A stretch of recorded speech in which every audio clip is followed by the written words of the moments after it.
السلام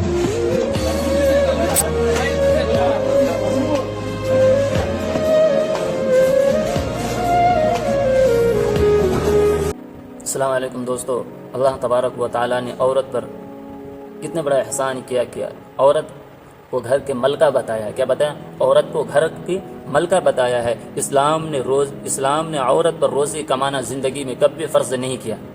اسلام نے عورت پر پوری زندگی میں روزی کمانا کبھی فرض نہیں کیا۔ بیٹی ہے تو باپ کا فرض ہے کہ وہ بیٹی کو روٹی کما کر کھلائے۔ بیٹی ہے تو باپ کی ذمہ داری بنتی ہے کہ وہ کما کر اپنی بیٹی کو روٹی کھلائے۔ اگر بہن ہے تو بھائی کا فرض ہے کہ کما کر لائے۔ بہن ہے تو بھائی کا فرض بنتا ہے کہ کما کر لائے اور اپنی بہن کو کھانا کھلائے۔ تو میرے دوستو، کہتا ہے اسلام نے عورت کی جتنی عزت دی ہے اتنی کسی اور مذہب میں نہیں دیا ہے۔ اور اگر بیوی ہے تو خاوند کی ذمہ داری بنتا ہے کہ وہ روٹی کما کر لائے اور ان کی ضروریات کو پورا کرے۔ کس کا؟ خاوند کا۔ یہ ذمہ داری بنتا ہے میرے دوستو کہ وہ کما کر لائے اور اپنی بیوی کو ہر ضرورت کی چیز اسے دے۔ اور اگر ماں ہے تو اولاد کی ذمہ داری بنتی ہے۔ ماں ہے تو اولاد کی ذمہ داری بنتی ہے کہ کما کر لائے اور کھلائے۔ گویا عورت پر پوری زندگی میں اسلام نے روزی کمانے کا بوجھ نہیں ڈالا ہے۔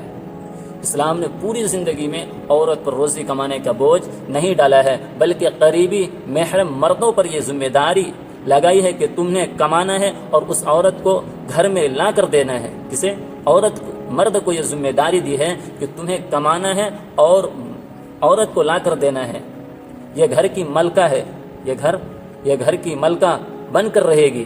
یہ گھر کی ملکہ بن کر رہے گی، بچے کی تربیت کرے گی اور گھر کے اندرونی زندگی کے تمام معاملات کو سنبھالے گی۔ یہ عورت کی ذمہ داری ہوتی ہے کہ گھر کے جتنے اندرونی زندگی ہے تمام معاملات کو سنبھالے گی۔ اب بتائے کہ کس معاشرے نے عورت کو زیادہ آسانی کی زندگی دی؟ کس معاشرے کو سب سے زیادہ عزت اور آسانی کی جو زندگی دی ہے وہ اسلام نے عورت کو دیا ہے۔ باقی اس کے علاوہ جتنی بھی مذہب ہے، ہر مذہب میں ہر بہنوں سے میں کہتا ہوں کہ اپنے خاوند کی عزت کرو اور اپنے گھر کے اندرونی کاروبار کو خود سنبھالو، اور ان کی ذمہ داری یہ بنتی ہے کہ کما کر لا کر تمہیں دینا ہے۔